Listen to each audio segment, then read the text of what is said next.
ஜபத்தில் உறுதியாய் தரித்திருங்க.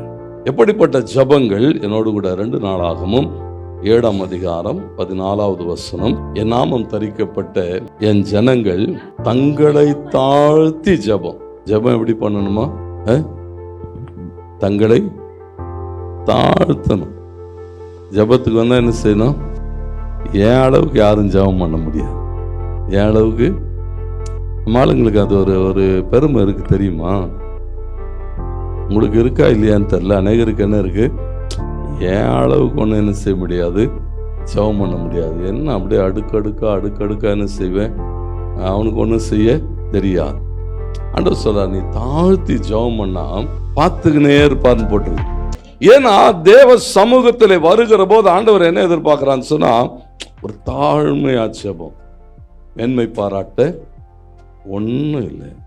அவருக்கு முன்னால் மேன்மை பாராட்ட ஒன்றும் இல்லை. ஆண்டவருக்கு முன்னால் வரும்போது எப்படி வரணுமோ, தாழ்மையோடு கூட என்ன செய்யுங்க, தேவ சமூகத்துக்கு வாங்க. தேவ சமூகத்தில் வந்து ஜெபம் பண்ணுங்க. ஆண்டவர் அதை தான் எதிர்பார்க்கிற. வேதம் தான் சொல்லுது, மத்தேயு 18:19 சொல்லுகிறது, அல்லாமலும் உங்களிலே 2 பேர் ஒருமனப்பட்டு வேண்டிக் கொள்ளுகிற எந்த காரியமா இருந்தாலும் பரலோகத்திலிருந்து அது அவர்களுக்கு. அப்போ தேவன் சொல்லுகிறார், ஒருமனப்பட்டு ஜெபம் பண்ணுங்க.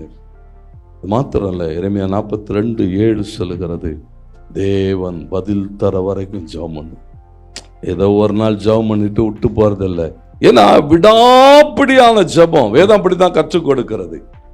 ஒரு சிநேகிதன் இடத்துல ஒருத்தன் வருகிறான், ராத்திரி வேலைதான், ஒன்றும் இல்லை, ஆனாலும் என்ன செய்தானா, அவன் விடாம கேட்கறது நிமித்தம் கொடுத்தான் என்று பார்க்கிறோம். விடாப்பிடி அங்கே சொல்லப்பட்டிருக்கிறது. எரேமியா கிட்ட எல்லாம் சொன்னாங்க, ஐயா எங்களுக்காக போய் ஆண்டவர்கிட்ட ஜெபம் பண்ணு, ஆண்டவர் என்ன சொல்றாரு கேளுன்னு சொன்னாங்க.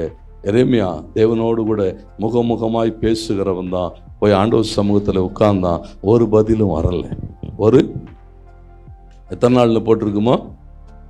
10 நாள் ஆயிட்டது பதில் வர்றதுக்கு.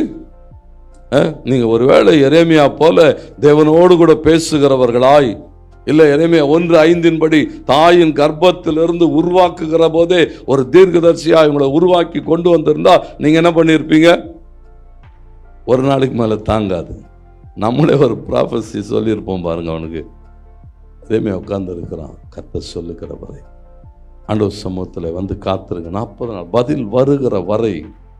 அதே 32:26 சொல்லுகிறது, யாக்கோபை போல நீர் என்னை ஆசீர்வதித்தாலே ஒழிய விடுகிறதில்லை. 40 நாள் அதுதான், மாற்றம் வராத வரையிலும் விடுகிறதில்லை. தொடர் ஜபந்தான். வைராக்கியமா அதான் சொல்ல, ஜபத்தில் உறுதியாய் மாற்றம் வராம என்ன செய்யக்கூடாது, ஜபத்தை விடவே கூடாது.